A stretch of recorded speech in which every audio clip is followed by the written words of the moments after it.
బాధ అనిపించట్లేదా మీకు రాష్ట్ర పరిస్థితి చూస్తే?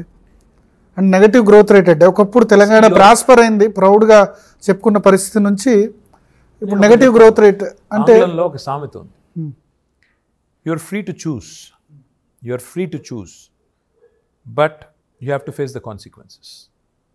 వాళ్ళ ప్రజలు ఒక నిర్ణయం తీసుకున్నారు, ఒక అసమర్థ పార్టీకి అవకాశం ఇచ్చారు, వాళ్ళు ఇచ్చిన అడ్డగోలు హామీలను నమ్మారు, తర్వాత 5 ఏళ్ళు ఆ కాన్సిక్వెన్సెస్ మనం అనుభవించాలి. కానీ నెక్స్ట్ మీరు అధికారంలో వచ్చిన మీకు ఇబ్బంది కదా, తప్పదు కదా మరి 5 సంవత్సరాలు. మరి అదే అంటున్నా, ఇప్పుడు మనం అందుకే ఓటు వేసేటప్పుడు జాగ్రత్తగా ఆలోచించకపోతే, ఇప్పుడు 8 మంది కాంగ్రెస్ ఎంపీని గెలిపించారు, 8 మంది బీజేపీ ఎంపీని గెలిపించారు. ఒక్కరన్నా 8 రూపాయలు తెచ్చారా తెలంగాణకి? 8 + 8 సాధారణంగా 16 సాధారణ గణితం, కానీ తెలంగాణలో ఈరోజు 8 + 8 గుండు 0. అందుకే ప్రజలు ఆలోచించాలి ఓటేసేటప్పుడు, ఎవరికి వేస్తున్నాము, ఎందుకు వేస్తున్నాము, వాళ్ళు చెప్పే మాటలు నిజమవుతాయా అబద్ధమా, అసలు వాళ్ళకి సత్తా ఉందా లేదా, ఆలోచించి ఓటేయాలి. కానీ ఆగమాగం చేస్తే ఇట్లే ఉంటుంది. మీరు అడ్డుకోవడం వల్ల ఇవన్నీ రప్చర్ అవుతున్నాయి. లగచర్ల అయినా హైడ్రా అయినా ఇవన్నీ కూడా రాష్ట్రానికి పెట్టుబడి రాకుండా చేస్తున్నారు. భరత్ గారు, హైడ్రాతో ఇవాళ నేను అడిగేది ఏమంటే, అనుముల రేవంత్ రెడ్డి గారి సోదరుడు అనుముల తిరుపతి రెడ్డి గారి ఇల్లు FTLలో ఉన్న హైడ్రా ముట్టదు. పట్నం మహేందర్ రెడ్డి గారి ఫామ్ హౌస్ చెరువు మధ్యలో ఉన్న హైడ్రా ముట్టదు. పొంగులేటి శ్రీనివాసరెడ్డి గారి ప్యాలెస్ బఫర్లో ఉన్న హైడ్రా ముట్టదు. కానీ సాధారణ బుచ్చమ్మ కూకట్పల్లిలో గుండాకి చచ్చినా హైడ్రా పట్టించుకోదు, ఎందుకంటే ఆ ఇల్లు కూలగొడతామని నోటీస్ ఇస్తారు. అంటే పేదల మీద ప్రతాపం చూపడం రాజ్యానికి అదేం గొప్ప కాదు. మీకు దమ్ముంటే, ధైర్యం ఉంటే ముందు మీ ఎమ్మెల్యేలు, మీ మంత్రులు వాళ్ళ ఇల్లు కొట్టండి, ఫస్ట్ కొట్టి ఆదర్శంగా నిలబడండి. మీరే స్టార్ట్ చేశారు కదా మూసీ రివర్ డెవలప్మెంట్ కార్పొరేషన్. అవును, మేము స్టార్ట్, కానీ మేము పేదల ఇల్లు కొట్టలేదే, మేము స్టార్ట్ చేసాం, మానవీయంగా చేసాం. ఏం చేసాం మేము? 5 కిలోమీటర్లు నాగోల్ నుంచి పైదాకా మేము ఆల్రెడీ అభివృద్ధి చేసినాం. మొత్తం STPలు మేమే పూర్తి చేసినాం. రేవంత్ రెడ్డి గారు చేయాల్సిందల్లా ఒకటే, ఇప్పుడు గోదావరి జలాలు ఏవైతే కొండపోచమ్మ సాగర్లో ఉన్నాయో దాన్ని తీసుకొచ్చి గండిపేటలో పోయాలి, అంతే ఆయన చేయాల్సింది. ఇంకేం చేసేదేం లేదు. చుట్టూ 4 ల్యాండ్స్కేప్లు, గార్డెన్లు, పేదల ఇండ్లు కూలగొట్టకుండా కూడా నీట్గా చేయొచ్చు.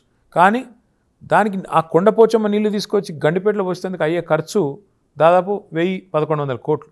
మరి 1,50,000 కోట్లు కావాలని రేవంత్ రెడ్డి గారు అంటారు. అది అడ్డుకోకూడదా మేము? 1,50,000 కోట్ల దోపిడీ ఎవరి కోసం అని అడగకూడదా? కాళేశ్వరం కట్టి దాదాపు 45 లక్షల ఎకరాలకు నీళ్ళు ఇస్తుంటే ఆ రోజేమో అది దండగా అన్నారు. మరి వాళ్ళ మూసీతో ఎన్ని లక్షల ఎకరాలకు నీళ్ళు ఇస్తారు మీరు?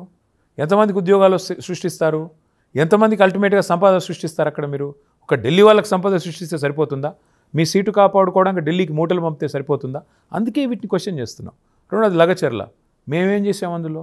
నీ సొంత నియోజకవర్గంలో ప్రజలను నువ్వు పట్టించుకోలేదు. మీరు రెచ్చగొట్టారంట. ఏం రెచ్చగొట్టాము? వాళ్ళ భూములు గుంజుకుంటామంటే సిద్దిపేట, గజ్వేల్ ఈ 3 డెవలప్మెంట్ చేసుకుంటే చాలా. ఇక్కడ మాత్రం సిరిసిల్ల, సిద్దిపేట, గజ్వేల్ నా దగ్గర ఉద్యోగాలు రావద్దా? నా నియోజకవర్గంలో నేను డెవలప్ చేసుకోవాలి. దానికి నీకు తెలివి ఉండాలి కదా. దానికి ఎవడేం చేస్తాడు? నువ్వు ప్రజల్ని పిలిచి మాట్లాడే ఓపిక ఉండాలి. నీకు లేదు, మీ అన్నకు లేదు, అనధికార ఎమ్మెల్యే ఆయనకు లేదు, ఎవరికీ లేదు వాళ్ళని పట్టించుకునే. 9 నెలలు టెంట్ వేస్తే ఎవడు పట్టించుకోలేదు. చివరికి వారు మా తెలంగాణ భవన్ ఎత్తుకుంటూ వస్తే మేము వారికి అండగా నిలబడ్డాం. అది కూడా తప్పేనా? ప్రజలకు అండగా నిలబడ్డాం, నువ్వు భూమిని గుంజుకుంటానంటే వారికి ధైర్యం చెప్పడం కూడా తప్పేనా? ఇది అరాచకం చేయడం ఓకేనా? 40 రోజులు జైల్లో పెట్టావు కదా ఆ గిరిజన రైతులు నీ కోటేసిన పాపానికి. చిత్రహింసలు పెట్టినారు అక్కడ. ఒక రైతుకి ఆఖరికి నాకు ఛాతీలో నొప్పి వస్తుందంటే బేడీలేసి హాస్పిటల్ తీసుకుపోయి బెడ్కు బేడీలేసి కట్టేసింది. ఇదొక మానవీయ ప్రభుత్వం చేయాల్సిన పనేనా? అదొక్కటే కాదు కదా, సెంట్రల్ యూనివర్సిటీ అరాచకమైంది. 400 ఎకరాలు ఓవర్ నైట్ కొట్టేస్తాను నేను అంటే విద్యార్థులు తిరగబడ్డారు. మేము కాదు, మేము అడుగు పెట్టామా సెంట్రల్ యూనివర్సిటీలో? మమ్మల్ని ఎవరైనా అడుగు పెట్టనిచ్చారా? మొత్తం మీరే దానికి కారణం అంటారు. సోషల్ మీడియాలో పోస్టింగ్లు, తర్వాత తెలుసా వీడియోస్, ఆర్టిఫిషియల్ ఇంటెలిజెన్స్ అంటారు. ఆవు కథ తెలుసా? రేవంత్ రెడ్డి గారి పరిస్థితి అట్లే ఉంది. ఇప్పుడు రాష్ట్రంలో ఏది జరిగినా బీఆర్ఎస్ఏ కారణం, రాష్ట్రంలో ఏది జరిగినా కేసీఆరే కారణం.